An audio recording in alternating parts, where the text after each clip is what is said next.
पहले आप पहचानो रे साधु, पहले आप पहचानो, बिना पचिने पार ब्रह्म को कौन कहे मैं जान्यो। पीछे ढूंढो घर अपनो, तब कौन ठौर ठहरानो। जब लग घर पावत नहीं अपनो, तोलो भटकत फिरत भर मानो। तोलो भटकत फिरत भर मानो। पहले आप पहचानो रे साधु, पहले आप पहचानो। बोलो श्री प्राणनाथ प्यारे की जय। और प्राणनाथ जी ऐसे स्वरूप हैं जिनमें धरती के अभी तक के जो आर्य और अनार्य इस तरह से जो वेद का परंपरा और कतेब का परंपरा, जिसको हेमेटिक सिस्टम ऑफ रिलीजन और सेमेटिक सिस्टम ऑफ रिलीजन करके धरती में एक बहुत धर्म के विषय में बहुत बड़ी बड़ी चर्चाएं हैं। ये दोनों धाराओं को समावेश करने का व्यक्तित्व महामति प्राणनाथ जी हैं। किसी ने महामति प्राणनाथ जी को एक संत के रूप में देखे तो उनकी जो बुद्धि भ्रमित हो गई। किसी ने महामति प्राणनाथ जी को एक जैसे 14 लोक में देवताओं का अवतार होते हैं, भगवान के अवतार ऐसे मान लिए तो वो और चकरा गए।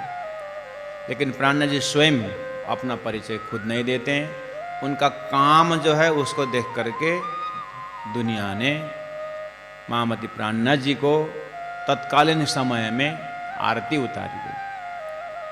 इसीलिए लोगों को पचाना मुश्किल हो जाता है। कल भी हमने थोड़ा बहुत इस विषय में चर्चा की।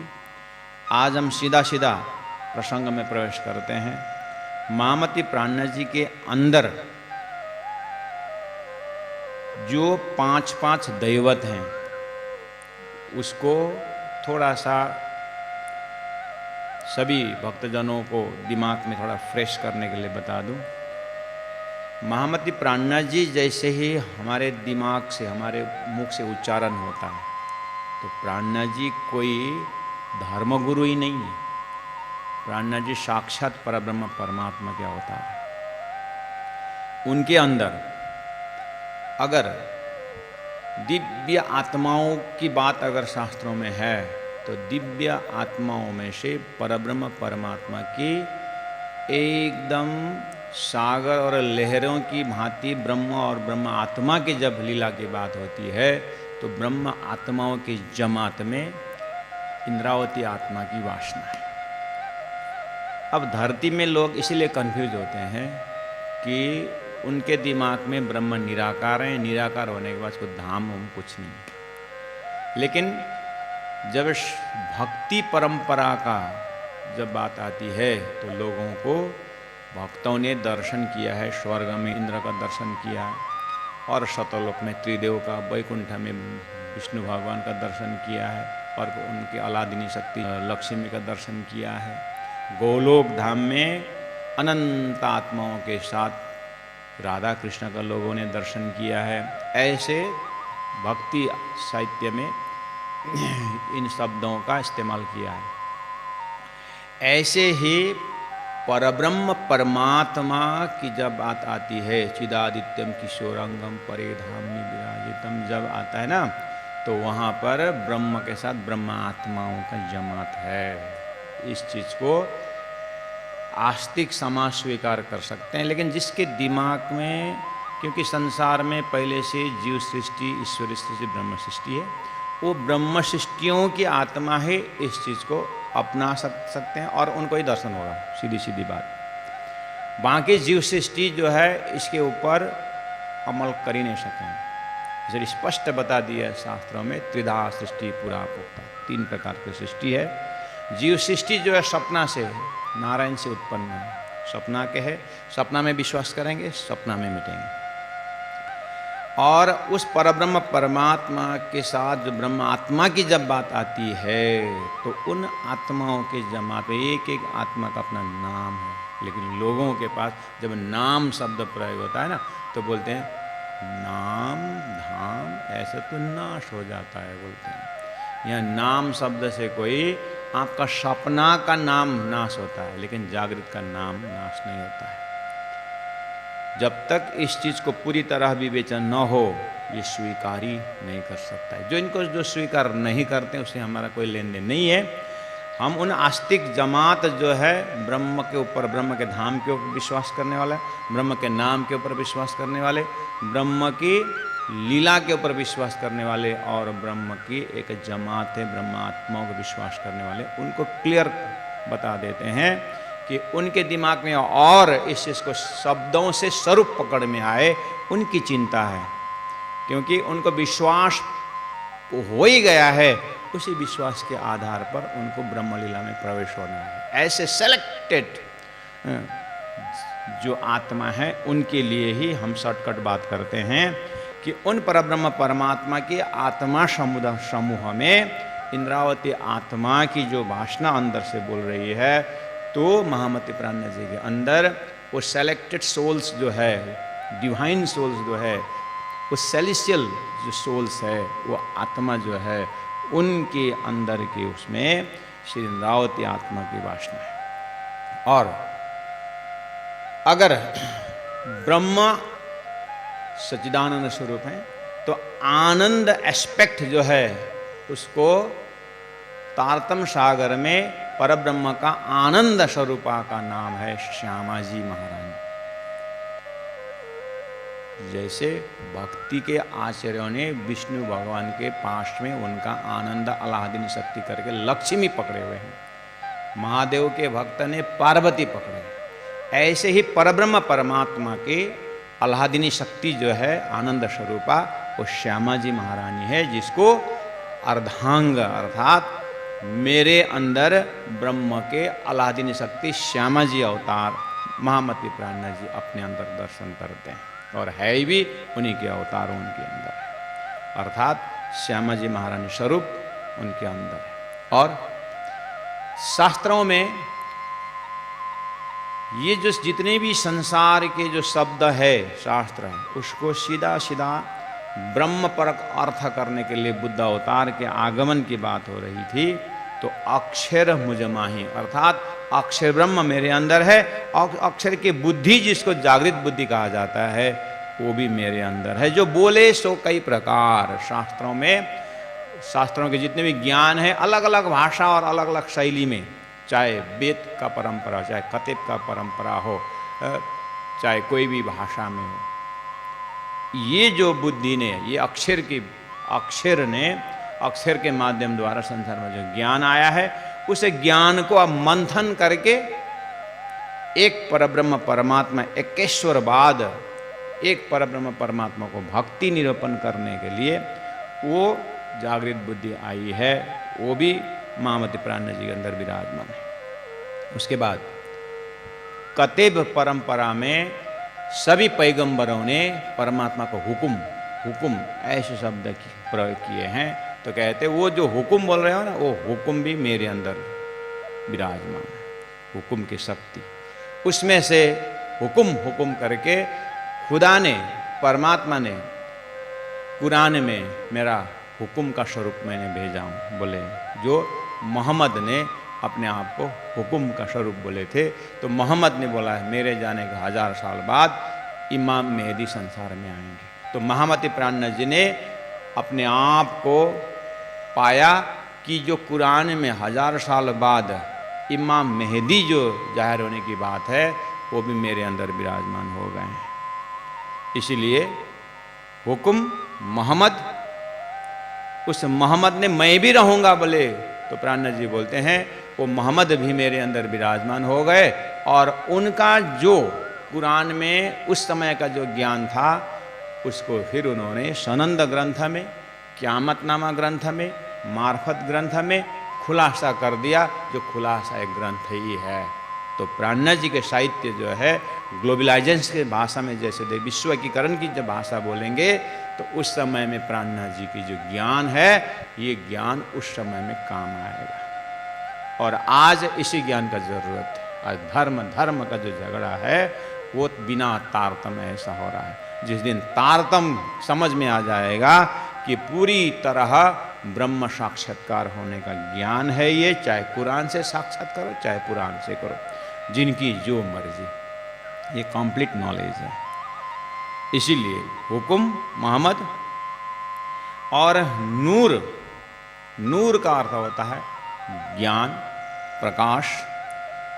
कुरान में परमात्मा का नूर यानी परमात्मा को ज्ञान जो अवतरण होने की बात हुई है, वो नूर ज्ञान जो है तारतम्य भी इसके अंदर विराज, इलम लुदनी जिसको कहा जाता है। और ईसा ने अपने समय में जो कहा था कि मैं फिर आऊँगा, तो उनका जो बाइबल में जो प्रेम की बातें हैं, प्राणनाथ जी ने कहा बहुत अच्छी बात है कि प्रेम शब्द जो है, love is God, God is love जो बोलते हैं, प्राणनाथ जी ने कहा श्री कृष्ण स्वरूप में उस रसरास का जो प्रेम था वही प्रेम का संकेत किया हुआ है। प्राणनाथ जी ने कहा रास खेलने वाले स्वरूप जो प्रेम का स्वरूप है वो मेरे अंदर विराजमान है। इसीलिए वो कते परंपरा का ईसा का जो शब्द है, उन्होंने जो मेरे दोबारा आने का, I will come again to search my lost ship, जो मेरा खोया हुआ जो भेड़, अर्थात वो परब्रह्म परमात्मा की आत्मा यहाँ ही है, वो आत्मा स्वरूप भेड़ जो है, भेड़ जो उनको ढूंढने के लिए मैं आऊँगा। उनकी भाषा में अपने ज़माने में उन्होंने कहा, प्राणनाथ जी ने कहा वो लॉस्ट शिप और कोई नहीं है, परमधाम से ब्रह्म आत्मा यहाँ भूली हुई है, उनको जगाने के लिए, उनको घर याद दिलाने के लिए मैं आया हूँ। और यानी मेरे सदगुरु श्री स्वरूप देवचंद्र जी महाराज के अंदर जो शक्ति, जो श्री राज महाराज की अलादिनी शक्ति श्यामा प्रेम स्वरूपा, वो मेरे अंदर विराजमान, भेला इकट्ठा हो गए हैं। तो प्राणनाथ जी कहते हैं कजा इमाम मेहदी, कजा शब्द का अर्थ होता है न्याय। सभी धर्मशास्त्रों में न्याय की बात है, judgement, the day of judgement जिसको कहा जाता है। क्या शंकराचार्य ने कहा साकारस्य विनाशोस्ति निराकारस्य शून्यत्वात् शून्यस्य च अवस्तुत्वात् उभय पक्ष विभिन्नम वस्तु ज्ञानम मोक्षः। ये दोनों साकार भी नहीं निराकार भी नहीं, बीच में एक न्याय की बात, बीच में एक न्याय चाहिए। क्या न्याय? ब्रह्म साकार भी नहीं निराकार भी नहीं, तो कौन निर्णय करेगा? वो ब्रह्म निरूपण का निर्णय करने वाला स्वरूप कजा, कुरान में उसको कजा कहा और हिंदू शास्त्र में उसको न्याय देने का जो है वो महामती प्राणनाथ जी उन्होंने न्याय दिया। देखो ब्रह्म साकार भी नहीं निराकार, साकार स्वप्नावत है और निराकार ब्रह्म निराकार हो ही नहीं सकता। लेकिन निराकार नींद से जैसे स्वप्न साकार उदय होता है, लेकिन ये दोनों ब्रह्म नहीं है, ब्रह्म तो शुद्ध साकार है। हद पार बेहद है, बेहद पार अक्षर, अक्षर पार वतन है, जागे न घर। वो घर का निरूपण तारतम्य कर दिया है, जिसको गीता में उत्तम पुरुष कहा, जिसको वेदों में अक्षरात् परतः परः कहा, वो चीज़ जो है तारतम्य जाहिर कर दिया है। इसीलिए ये कजा हो गया है। वो कजा करने वाला स्वरूप को कुरान में इमाम मेहदी कहा है। मेहदी का अर्थ होता है ऐसा रंग जो नहीं जाता है। और कृष्ण शब्द जो है वो आकर्षण करने वाला, और कृष्ण का रंग ऐसा रंग है कि वो काला रंग जो है, काला रंग में कोई रंग नहीं चढ़ता है। ऐसे कृष्ण भक्ति जब एक बार हृदय में उदय हो जाता है तो कोई भक्ति उसको ओवरटेक नहीं कर सकता है। ये कंप्लीट भक्ति है। उसी को कुरान के भाषा में मेहदी शब्द अर्थात श्री कृष्ण स्वरूप को कुरान के अपने भाषा में मेहदी करके कहा है। वो मेहदी स्वरूप महामती प्राणनाथ जी। तो चाहे कुरान से हो चाहे पुराण से हो, महामती प्राणनाथ जी तत्कालीन समय से महाप्रलय तक पूर्ण ब्रह्म स्वरूप के अवतार हैं। तो पूर्ण ब्रह्म स्वरूप हैं, तो पूर्ण ब्रह्म स्वरूप होने के कारण ये एक ही बार आया, अब ये बार बार नहीं आएगा। बस एक बार संविधान रख दिए हैं, अब महाप्रलय तक धीरे धीरे करके परब्रह्म परमात्मा जाहिर हो गए हैं। जीव अपने तपस्या से, अपने अध्ययन से इस जीवन में थोड़ा बहुत सीखेगा, फिर दूसरा स्वरूप धारण करेगा, धीरे धीरे करके एक ब्रह्म के उपासक बन करके तारतम्य से ही इनको बेड़ा पार होना है। इसीलिए तारतम्य आ गया। तारतम्य न जानती सच्चिदानंद लक्षण हो गया है। इसलिए प्राणनाथ जी का सिद्धांत कंप्लीट सिद्धांत है। हाँ, लोग जो थोड़ा बहुत थोड़ा बहुत अक्षर देखे हुए हैं, इधर उधर से थोड़ा चोरी चकरी करके थोड़ा बहुत ज्ञान लिए हैं, उन लोगों के बुद्धि से प्राणनाथ जी तो महामती है, बुद्धि के सागर हैं महामती प्राणनाथ जी। और ये सागर की गहराई में कुआ के मेढक क्या समझ सकता है। इसलिए लोग एक दो लालदास जी महाराज के बीतक की थोड़ा सा चौपाइयों को लेकर के और प्राणनाथ जी का रास किताब में, रास किताब, प्रकाश, ऋतु, कलश, इन ग्रंथों में प्राणनाथ जी का कहीं भी कते परंपरा का टच नहीं है। वहाँ श्रीमद् भागवत वेदों के माध्यम से ब्रह्म निरूपण किए। उसके बाद प्राणनाथ जी जैसे दिल्ली पहुँचे और औरंगजेब बादशाह को अब जैसे समझाने का क्रम आया, तो इंडियन हिस्ट्री कहता है कि द हिस्ट्री ऑफ औरंगजेब, वहाँ पर यदुना सरकार ने लिखा है कि अब औरंगजेब बादशाह जो है ये हिंदुओं को हिंदी भाषा से समझने वाला नहीं है। तो प्राणनाथ जी महाप्रभु सहित तत्कालीन उन ब्रह्मात्माओं ने, उन मोमिनों ने फिर कुरान के उर्दू फारसी शब्दों से जब उनको समझाने का जब समय आया, तो प्राणनाथ जी की मुखारबिंद से उनके अंदर जो इमाम मेहदी स्वरूप जो है, उन्होंने कुरान का रहस्य भी सनंद ग्रंथ में रख दिया और सनंद ग्रंथ में एक एक आयतों का अक्षरशः वहाँ पर अर्थ खुल गया।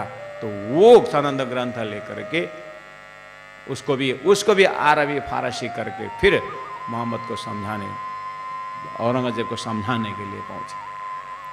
तब औरंगजेब को विश्वास हुआ कि हाँ, कुरान में जिस अंतिम जमाने के खाबंद की भविष्यवाणी है वो आ गए हैं। इसीलिए जब छत्रसाल के साथ औरंगजेब का भतीज जब लड़ाई करने गया, तब उसने चिट्ठी लिखा, lord had come to my house but due to the darkness I couldn't recognise him, मैं उनको पहचान नहीं कर सका, तो भतीज यू प्लीज कम बैक। उन्होंने अपना फौज को वापस लेने को बोला। इस तरह से अंतरात्मा से औरंगजेब बादशाह ने भी महामती प्राणनाथ जी को पहचान लिया था। अब इन चीज़ को जब हिस्ट्री, इंडियन हिस्ट्री और प्रणामी धर्म का साहित्य जब मिलान नहीं होता है, तो ये दो धारा जुड़ी नहीं सकता है। ये सब क्या है कि अंदर में जो लोग अपने बुद्धि को प्रस्तुत जो करते हैं, वो बिना तारतम्य की बुद्धि ऐसे ही बोलता है। इसीलिए पूरा कते परंपरा, वेद परंपरा को आद्योपांत पकड़ने वाले विद्वानों ने आज के तिथि में भी देखना, आप वो दिल्ली से जो प्राणनाथ मिशन से छपती है जो जागनी ग्रंथ जो छपती है, वहाँ पर देखना बड़े बड़े साहित्यकारों, बड़े बड़े विद्वानों ने महामती प्राणनाथ जी को हर प्रकार से एक परब्रह्म स्वरूप, और चाहे कुरान से हो चाहे पुराण से हो, ये स्वरूप जो है उस समय का ये अंतिम जमाना का खाबंद है। कुरान के बड़े बड़े मर्मज्ञ लोगों का वहाँ पर देखना, सब डॉक्टरेटों जिन्होंने डॉक्टरेट किए हैं प्राणनाथ जी के साहित्य में, पीएचडी होल्डर कितने जने हो गए हैं। लालदास जी महाराज के बीतक में पीएचडी किए हैं लोगों ने, वो भारत सरकार के इतिहास में एकेडमी में वो अंकित है। यही लोग समझ सकते हैं इस चीज़ को, बाकी वो मेढक के बुद्धि वाले, उल्लू बुद्धि वाले इस चीज़ को समझ नहीं सकते हैं, और उसको हम समझा भी नहीं सकते क्योंकि अध्ययन ही नहीं है। उनको सागर की तरह दिमाग, दिल दिमाग ही नहीं है, तो कहाँ तक समझाओगे। इसलिए उन लोगों से भी रिक्वेस्ट है कि अपने अध्ययन को आगे बढ़ाएं और अपने मनन को आगे बढ़ाएं, क्योंकि आपके घर में बच्चे सब सेंट जोसेफ स्कूल जाते हैं, सेंट अगस्टिन स्कूल जाते हैं, सेंट फिलोमिना स्कूल जाते हैं, कॉन्वेंट स्कूल जाते हैं, घर में पूरा इंग्लिश किताब है, लेकिन कोई भी आपके घर में आकर के आपको अंग्रेज नहीं कहता है। आप नेपाली होते नेपाली होते हैं, भारी होते तो भारतीय हिंदुस्तानी होते हो, आप ब्रिटिश नहीं होते हो। घर में किताब, इसी तरह ग्रंथों में, इसी तरह धर्म ग्रंथों में उर्दू फारसी है करके धर्म मुस्लिम धर्म और कते धर्म नहीं होता है। इतना तो अक्ल होनी चाहिए। भाषा कुछ भी हो सकता है, उसमें भी महामति प्राणनाथ जी के भाषा में ग्रंथ में तो 7-8 भाषाएं हैं भाई। इसीलिए कौन सामने में कैसा आया उसको उसी ग्रंथ से समझाया है, यही तो प्राणनाथ जी की विशेषता है। तो इस चीज को संभाल करके अगर हम इसको पढ़े समझे तो ये छोटा सा दिमाग भी बहुत बड़ा हो जाता है, विश्व को यहाँ पर समा सके, इतना विशाल दिल होता है। अंग समागम धनी के हृदय लियो सब विचार, साके सोले तोड़ी गुजर है या दिन थे कियो सो प्रकट प्रसाद। जब 1735 विक्रम संवत होने आया, उस समय में शालिवाहन शाखा का 1600 वर्ष बीत गया था।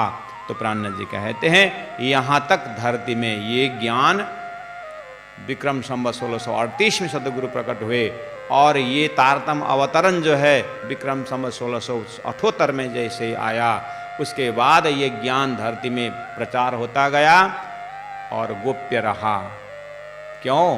क्योंकि धीरे धीरे सूर्य एक ही साथ मध्य आकाश में नहीं आता है, पूर्व दिशा से धीरे धीरे उदय होता है। ऐसे ही ये ज्ञान जो है सदगुरु के समय में उदय हुआ और उसको धीरे धीरे रोशनी भरता गया, और आगे इस ज्ञान को महामति प्राणनाथ परोसते गए। और जैसे जैसे लोगों के साथ, धर्मगुरुओं के साथ, धर्माचार्यों के साथ मुलाकात होती गई, प्राणनाथ जी तारतम का परिचय देते गए। तो अब आगे विक्रम संवत 1635 से जैसे हरिद्वार में शास्त्रार्थ हुआ, तब जा कर के अब आगे बढ़ना शुरू हुआ। तो या दिन से कियो सो प्रकट प्रसार, अब आगे इसका प्रचार प्रसार बढ़ता गया। आई नूर बुध बैराठ माए, इस तरह से धरती में नूर बुध अर्थात जागृत बुद्धि। देखिए प्राणनाथ जी की वाणी वेद और कतेब को मिलान करना, एक एक चौपाई में देखना 4 लिटी होती है, उसमें 2 लिटियां कतेब का शब्द का होता है और 2 लिटियां जो वेद का होता है। इतना सामंजस्य शब्दों का मिलान करके रख दिया है, ये कंप्लीट फिलॉसफी है। इस ग्रंथ को पढ़ने के बाद विश्व का कोई भी ग्रंथ पढ़ने की जरूरत नहीं रहती, ऐसा समझ वाला ग्रंथ है ये। तो ये धर्म का एनसाइक्लोपीडिया है, अगर यहीं की भाषा से कहें। इसमें जो नहीं है वो कहीं भी नहीं है। एक ही शब्द में देखो, आई नूर बुध बैराठ में, नूर और बुध, नूर कतेब का शब्द का प्रकाश, और कैसा जिस बुद्धि में परब्रह्म विराजमान हो, ऐसा नूर बुद्ध बैराटमय धरती में आ गया है। विश्व करी सो निर्विकार, विश्व में विकार था, क्या विकार था? यही विकार था कि ब्रह्म का धाम स्वरूप लीला का कोई अभी तक जाहिर नहीं हुआ था। और अरसाजीम बोलते थे पुराण वाले, और पुराण वाले परमधाम बोलते थे। शब्द एक ही है, शब्दों का अर्थ एक ही निकल रहा है, लेकिन अपने अपने शब्दों में झगड़ा कर रहे हैं। यही विकार था, उन्होंने दोनों को मिलान करके रख दिया, निर्विकार कर दिया। इसलिए छोटे बड़े नर नार सब मिला, रंगे गाए सो मंगलाचार, सब मंगलाचरण गाने लगे स्वरूप को। जैसे प्राणनाथ हरिद्वार से आगे बढ़े तो एक तरफ कुरान रखे हुए हैं और एक तरफ पुराण रखे हुए हैं, और दोनों तरफ धार्मिक समझदार महापुरुष विराजमान हैं। यानी सब अवतारी जितने भी कुरान के अवतार, पुराण के अवतार, सब प्राणनाथ जी के शिष्य बने हुए हैं और दोनों तरफ समझा रहे हैं।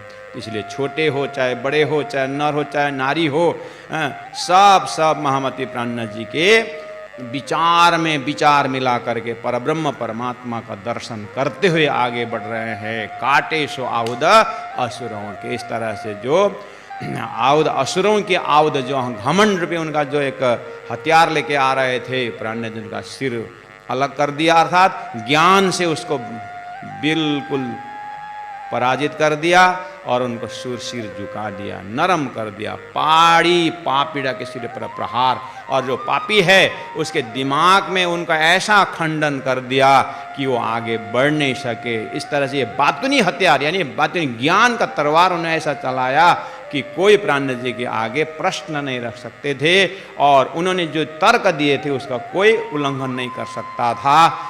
इन्हें दुख दिए साधु संतों को तो सहता है सिर परमार।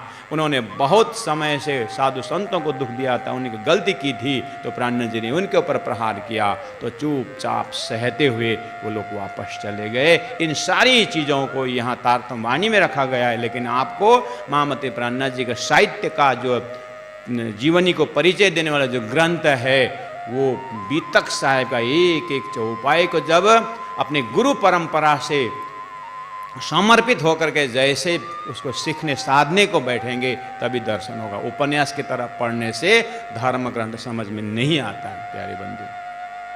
आज तक किसने वेद का मंत्रों को अकेला पढ़कर किसने ब्रह्म की बात की है? कोई है? उपन्यास की तरह पढ़ के नहीं होता है। कोई भी सिद्धांत का जो सूत्रधार, वो सूत्र फॉर्मूला जो एक सूत्र है, उस नाम ही सूत्र है, वो तो एक एक बीतक की चौपाई तो सूत्र मंत्र की तरह है। वो तो गुरु के पास रह करके साधना पड़ता है तभी समझ में आता है महाराज। इसीलिए एक एक चीज वहां से पकड़ करके हम समझ सकते हैं। इन्हें दुख दिए रूधे रूधी रूधे त्रिगुण त्रिलोके बैठा था करके अंधार। संसार में त्रिगुण सतरजतम से जो सब परेशान थे सबको अब बता दिया कि देखो अपने गुणों के ऊपर चिंतित मत हो जाओ, क्योंकि स्वप्न का धर्म है, ये संसार दुखदाई है, क्योंकि तुम इस दुख को देखने आए हो। चलो तुम अपने स्वरूप में लौट जाओ। अब प्रगति ज्योत तले लागी आकाशों, पाताल से आकाश तक उजाला करने वाला तारतम का प्रकाश आया है। उड़ाए दियो जो थो दुषार। दुषार में जो कन्फ्यूजन जो था कि ब्रह्म साकार है कि ब्रह्म निराकार है, कि सगुण है कि निर्गुण है, कि छवि है छविवान है कि बेछवि है, और ये जितने भी कुरान पुराण में जो एक कन्फ्यूजन था वो क्लियर कट कर दिया। साफ जैसे बादल के कारण सूर्य ढकता तो नहीं है लेकिन हमारे अंधेरा आ जाता है, ऐसे ही लोगों की बुद्धि में पर्दा हो गया था, उसको प्राणनाथ जी ने हटा दिया तो सीधा आत्मा से परमात्मा का कनेक्शन हो गया। प्रकाश के रूप में उस ब्रह्म साक्षात्कार होते गए प्यारे सुंदर साथ जी। इस तरह से महामती प्राणनाथ जी की जो वाणी है एक कंप्लीट नॉलेज है। तो आज इतने शब्दों के साथ महामती प्राणनाथ जी के हृदय का परिचय देने वाली चौपाइयाँ, उनकी बुद्धि को परिचय देने वाला चौपाइयाँ, परब्रह्म परमात्मा को साक्षात करने वाली वाणी को आज हमने इतना ही श्रवण किया। आगे जैसा जैसा समय आएगा वैसे वैसे प्रकाश करते जाएंगे। आज यही विराम देते हैं। बोलो श्री प्राणनाथ प्यारे की जय। बोले चाले पर कोई न पहचाने, परखत नहीं परखानो, महामत कहे माहे पार खोजोगे, तब जाए आपो लखानो, तब जाए आपो लखानो। बोलो श्री प्राणनाथ प्यारे की जय। सतगुरु महाराज की जय। तीनों पुरी धाम की जय। गुरु जी 108 मंगलदास महाराज की जय। प्रणाम।